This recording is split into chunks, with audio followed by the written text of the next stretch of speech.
Hi നമസ്കാരം, ഞാൻ ബൈജു ലൂക്കോസ്. ഞാൻ ഇന്ന് നമ്മുടെ കൊല്ലം തേനി ദേശീയപാതയിലാണ്. അപ്പോൾ നമ്മുടെ കൊല്ലം തേനി ദേശീയപാതയുടെ ആ ഒരു നവീകരണത്തിൻ്റെ ഭാഗമായിട്ടുള്ള ആ ഒരു 3 വിജ്ഞാപനമൊക്കെ ഇപ്പോൾ പുറത്ത് വന്നിട്ടുണ്ട്. അപ്പോൾ അതിൻ്റെ ആ ഒരു വിശേഷങ്ങളൊക്കെ നമുക്കൊന്ന് കാണാം.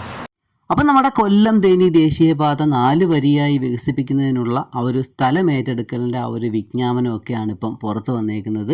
2 ഗസ്റ്റ് വിജ്ഞാപനങ്ങളിലായിട്ട് നമ്മുടെ കൊല്ലം മുതൽ വയ്യാങ്കര വരെയുള്ള ഒരു ഭാഗത്തും നമ്മുടെ വയ്യാങ്കര മുതൽ ചെങ്ങന്നൂർ ആഞ്ഞിലിമൂട് വരെയുള്ള ആലപ്പുഴ ജില്ലയുടെ ഭാഗത്തുമായിട്ടാണ് ഇപ്പം സ്ഥലം ഏറ്റെടുക്കലിൻ്റെ ആ ഒരു ഉത്തരവൊക്കെ ഇറങ്ങിയിരിക്കുന്നത്. പാതയ്ക്കായി ഏകദേശം 1800-ലേറെ കെട്ടിടങ്ങൾ പൊളിക്കേണ്ടി വരുമെന്നാണ് ഇപ്പോഴത്തെ ആ ഒരു കണക്കൂട്ടിലൊക്കെ വന്നേക്കുന്നത്. ഇവയിൽ ഏകദേശം 70% വാണിജ്യ ആവശ്യത്തിനുള്ള കെട്ടിടങ്ങളും താൽക്കാലിക നിർമ്മിതികളും ഒക്കെയാണ്. ഈ പാത ഏകദേശം ഒരു വർഷം കൊണ്ട് ഈ ഒരു സ്ഥലം ഏറ്റെടുക്കലിൻ്റെ ആ ഒരു നടപടികളൊക്കെ പൂർത്തിയാക്കി 2 വർഷം കൊണ്ട് തന്നെ ഈ ഒരു പാതയുടെ ആ ഒരു നിർമ്മാണം പൂർത്തീകരിക്കാനാണ് ഇപ്പോഴത്തെ ആ ഒരു മന്ത്രാലയം ലക്ഷ്യമിടുന്നത്. നമ്മുടെ ഈ ദേശീയപാതയുടെ വീതി എന്ന് പറയുന്നത് ഏകദേശം 24 മീറ്ററാണ് ഈ ഒരു ദേശീയപാതയുടെ വീതി വരുന്നത്.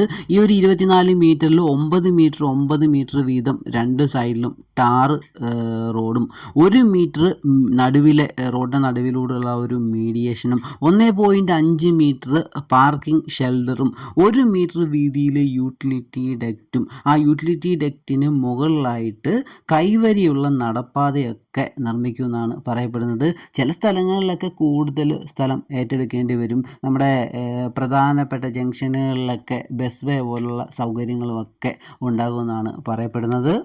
സ്ഥലം ഏറ്റെടുക്കലിൻ്റെ ആ ഒരു വിജ്ഞാപനം എത്തിയതോടുകൂടി ഏറ്റെടുക്കാനുള്ള സ്ഥലങ്ങളിലൊക്കെ കല്ലിട്ടൊക്കെ അടയാളപ്പെടുത്തൽ ഉടൻ തന്നെ ആരംഭിക്കും. 24 മീറ്ററിൽ റോഡ് വികസിപ്പിക്കുമ്പോൾ പരമാവധി വളവുകളൊക്കെ ഒഴിവാക്കുന്ന രീതിയിലാണ് രൂപരേഖയൊക്കെ വന്നേക്കുന്നത്.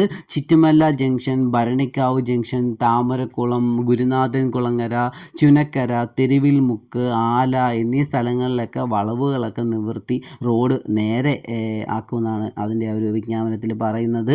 കൊല്ലം ജില്ലയിലെ ചക്കോളിയിൽ അടിപ്പാത ഒക്കെ ഉണ്ടാകും. പെരിനാട് റെയിൽവേ മേൽപ്പാലം, കടമ്പുഴ, കൊല്ലകടവ് എന്നീ സ്ഥലങ്ങളിലൊക്കെ വലിയ പാലങ്ങൾ നിർമ്മിക്കുമെന്നാണ് പാതയ്ക്കായിട്ട് നിർമ്മിക്കുമെന്നാണ് പറഞ്ഞേക്കുന്നത്. ചാരുമൂട് ജംഗ്ഷൻ നവീകരണവും ഒക്കെ ഉണ്ടാകും.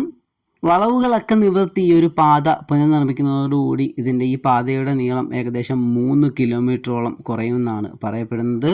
നമ്മുടെ ഈ കൊല്ലം തേനി ദേശീയപാതയുടെ ആ ഒരു നിർമ്മാണത്തിൻ്റെ ഭാഗമായിട്ട് നമ്മുടെ കൊല്ലം, കുന്നത്തൂർ താലൂക്കുകളിലെ തൃക്കടവൂർ ഗ്രാമപഞ്ചായത്ത്, പെരിനാട് ഗ്രാമപഞ്ചായത്ത്, പേരയം ഗ്രാമപഞ്ചായത്ത്, പനയം ഗ്രാമപഞ്ചായത്ത്, മുളവന ഗ്രാമപഞ്ചായത്ത്, ഈസ്റ്റ് കല്ലട ഗ്രാമപഞ്ചായത്ത്, വെസ്റ്റ് കല്ലട, ശാസ്താംകോട്ട, പോരുവഴി, ശൂരനാട് നോർത്ത് എന്നീ തുടങ്ങിയ ഏകദേശം ഒരു 10 വില്ലേജുകളിലെ ആ ഒരു സ്ഥലമാണ് ഈ ഒരു പാതയ്ക്കായിട്ട് ഏറ്റെടുക്കുന്നത്. ഈ ഒരു പാതയ്ക്കായിട്ട് ഏകദേശം 46.62 ഹെക്ടർ സ്ഥലം ഏറ്റെടുക്കാനാണ് ആ ഒരു തീരുമാനം വന്നേക്കുന്നത്. നമ്മുടെ ശൂരനാട് ഗ്രാമപഞ്ചായത്തിലാണ് ഏറ്റവും കൂടുതൽ സ്ഥലം ഈ ഒരു പാതയ്ക്കായിട്ട് ഏറ്റെടുക്കുന്നത്. അപ്പോൾ നമ്മുടെ കൊല്ലം തേനി ദേശീയപാതയുടെ ആ ഒരു പുതിയ വിശേഷങ്ങളൊക്കെ നിങ്ങൾക്ക് ഇഷ്ടപ്പെട്ടെന്നായിരുന്നു. അടുത്തൊരു വീഡിയോ ആയിട്ട് നമുക്ക് വീണ്ടും കാണാം. ബായ്.